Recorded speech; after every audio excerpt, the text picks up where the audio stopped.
নমস্কাৰ। আজি মই আসাম জিকে নলেজৰ 11 নম্বৰ পাৰ্টটো লৈ আহিছোঁ আৰু লগতে প্ৰিভিয়াছ পাৰ্ট আৰু নেক্সট পাৰ্টবোৰ পাবলৈ আমাৰ চেনেলটো লাইক আৰু ছাবস্ক্ৰাইব কৰক, বেল আইকনটো দবাই থওক। আহকচোন আমি ভিডিঅ'টো আৰম্ভ কৰোঁ। প্ৰতাপবল্লভ উপাধি স্বৰ্গদেউ কমলেশ্বৰ সিংহই কাক প্ৰদান কৰিছিল? লাচিত বৰফুকন, বদন বৰফুকন, মোমাই তাৰমণি বৰবৰুৱা, কলীয়া ভোমোৰা বৰফুকন। ইয়াৰ শুদ্ধ উত্তৰটো হৈছে কলীয়া ভোমোৰা বৰফুকন। নেক্সট কুৱেশ্যন আহিছোঁ, মানৰ প্ৰথম আক্ৰমণ কোন চনত হৈছিল? 1816 চনত, 1817 চনত, 1822 চনত, 1823 চনত।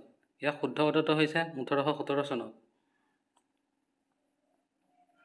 মানৰ দ্বিতীয় আক্ৰমণ কোন চনত হৈছিল? 1819 চনত, 1821 চনত, 1822 চনত, 1823 চনত।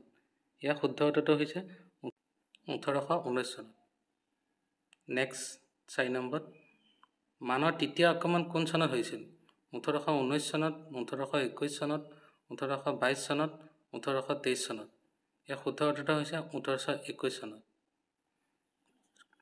মানৰ আক্ৰমণক লৈ কুৱেশ্যন আহি থাকে পৰীক্ষাত। আপোনালোকে প্ৰথমটো জানিলে গোটেইকেইটা জানিব, 2 বছৰ প্লাছ কৰিলে হৈ যাব। 17 পৰা 2 প্লাছ 19, তাৰপিছত 2 বছৰ প্লাছ 21। Thank you. নেক্সট কুৱেশ্যনলৈ আহিছোঁ। চীনা পৰিব্ৰাজক হিউৱেন চাঙে কোনজন ৰজাক শেহতীয়া ৰজা বুলি উল্লেখ কৰিছিল? ভাস্কৰ বৰ্মন, হৰ্ষবৰ্ধন, শশাংক, সমুদ্ৰ বৰ্মন। ইয়াৰ শুদ্ধ উত্তৰটো হৈছে শশাংক। 6 নম্বৰ কুৱেশ্যন, চীনা পৰিব্ৰাজক হিউৱেন চাঙে কোনজন ৰজাক উত্তৰ পূৰ্বাঞ্চলৰ ৰজা বুলি উল্লেখ কৰিছিল? ভাস্কৰ বৰ্মন, হৰ্ষবৰ্ধন, শশাংক, সমুদ্ৰ বৰ্মন। ইয়াৰ শুদ্ধ উত্তৰটো হৈছে ভাস্কৰ বৰ্মন।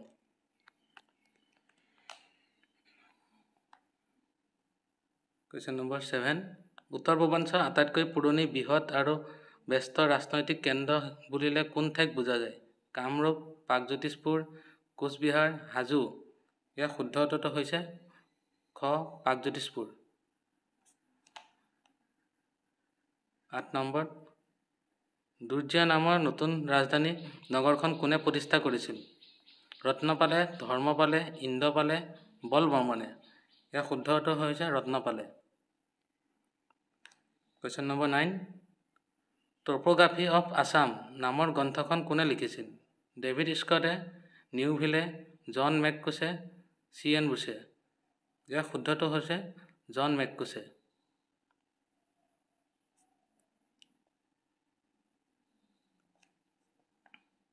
আহোম স্বৰ্গদেউসকলে অসমত কিমান বছৰ ৰাজত্ব কৰিছিল?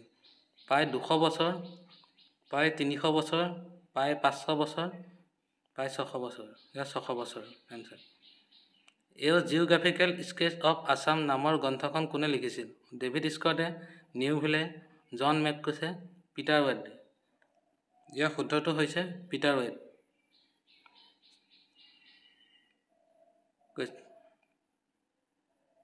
কুৱেশ্যন 12, বুৰঞ্জী বিবেশক ৰত্ন পুথিখন কোনে লেখক কোন আছিল? সূৰ্য কুমাৰ ভূঞা, মণিৰাম দেৱান, সৰ্বানন্দ ৰাজকোঁৱৰ, জগন্নাথ বৰুৱা। ইয়াৰ শুদ্ধ উত্তৰ হৈছে মণিৰাম দেৱান।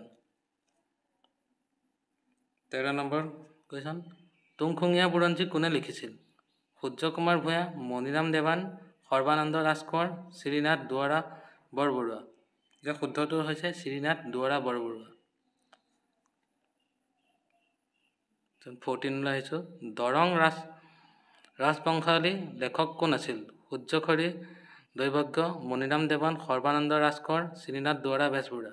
ইয়াৰ শুদ্ধটো হৈছে সূৰ্যখৰী দৈৱজ্ঞ। কুৱেশ্যন নম্বৰ 15, মানৰ আক্ৰমণৰ সময়ত কলকাতালৈ পলাই যোৱা আহোম ৰজাজনৰ নাম কি? পুৰন্দৰ সিংহ, গৌৰীনাথ সিংহ, চন্দ্ৰকান্ত সিংহ, উদয়াদিত্য সিংহ। ইয়াৰ শুদ্ধ উত্তৰটো হৈছে পুৰন্দৰ সিংহ।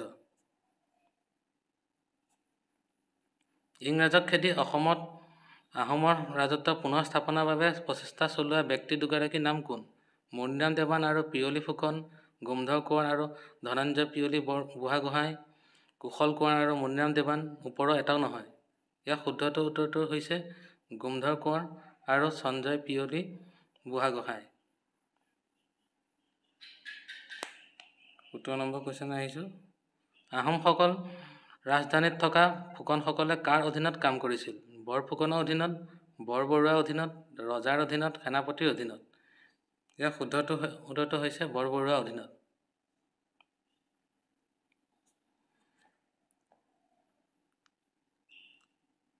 তলৰ কোনটো ঘটনাৰে আহোমৰ শাসনৰ অন্ত পেলাইছিল? শৰাইঘাট যুদ্ধ, মোৱামৰীয়া বিদ্ৰোহ, মানৰ আক্ৰমণ, লতাকটা ৰণ?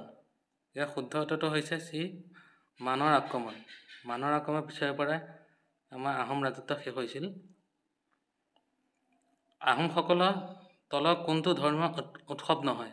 বাথৌ পূজা, চাইফা, চাইকাই, চুংদেও? ইয়াৰ শুদ্ধ উত্তৰটো হৈছে বাথৌ পূজা। নেক্সট লাষ্ট কুৱেশ্যনলৈ আহিছোঁ।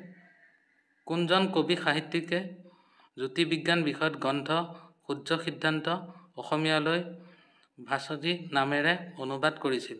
কবিৰাজ চক্ৰৱৰ্তী, শম্ভুনাথ, হেম সৰস্বতী, পীতাম্বৰদ্বীপ? ইয়াৰ শুদ্ধটো হৈছে শম্ভুনাথ। আজিলৈ ইমানেই।